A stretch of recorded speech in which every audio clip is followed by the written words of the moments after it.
સમાચારમાં આગળ વાત કરીશું અરવલ્લીથી। અરવલ્લીના 31 ડિસેમ્બર ધ્યાનમાં રાખી અરવલ્લી જિલ્લાના શામળાજી અણસોલ ચેકપોસ્ટ વિસ્તારમાં ચાલી રહેલી સઘન વાહન ચેકિંગ દરમિયાન શામળાજી પોલીસે મોટી સફળતા મેળવી છે।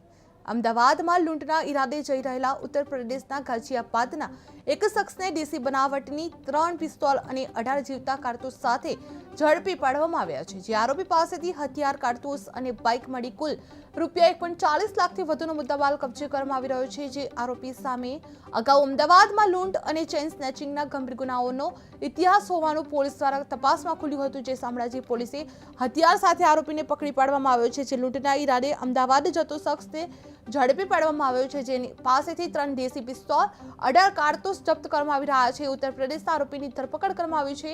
અગાઉ પણ આ લૂંટના ગુનાઓમાં ઇતિહાસમાં પકડાયેલો હોવાનું સામે આવ્યું હતું।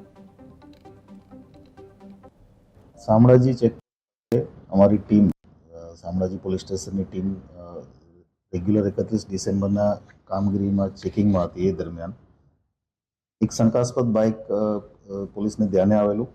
વધારે ડીપમાં પૂછપરછ કરતા એણે ગોળ ગોળ જવાબ આપ્યા હતા, એટલે એને કારણે થઈને આખું બાઇક ચેક કરતા એ બાઇક સવાર જે હતો બિરેન કરીને, એ ઉત્તર પ્રદેશના ફરુખાબાદથી બાઇક લઈ અને 2 દિવસ પહેલાં નીકળેલો અને લૂંટના ઈરાદે અમદાવાદની આજુબાજુ અથવા અમદાવાદ સિટીમાં ક્યાંય લૂંટ કરવાના ઈરાદે એ 4 લોકો એક સાથે નીકળેલા અને એમની પાસેથી અમે 3 કટ્ટા દેશી ઇન્ડિયન મેડ ગન અને 18 જીવતા રાઉન્ડ કબજે કરેલા છે।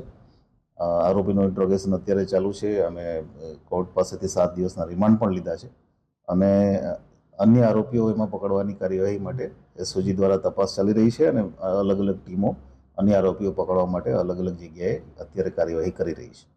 શામળાજી ચેકપોસ્ટ ખાતે અમારી ટીમ શામળાજી પોલીસ સ્ટેશનની ટીમ રેગ્યુલર 31 ડિસેમ્બરના કામગીરીમાં ચેકિંગમાં હતી। એ દરમિયાન એક શંકાસ્પદ બાઇક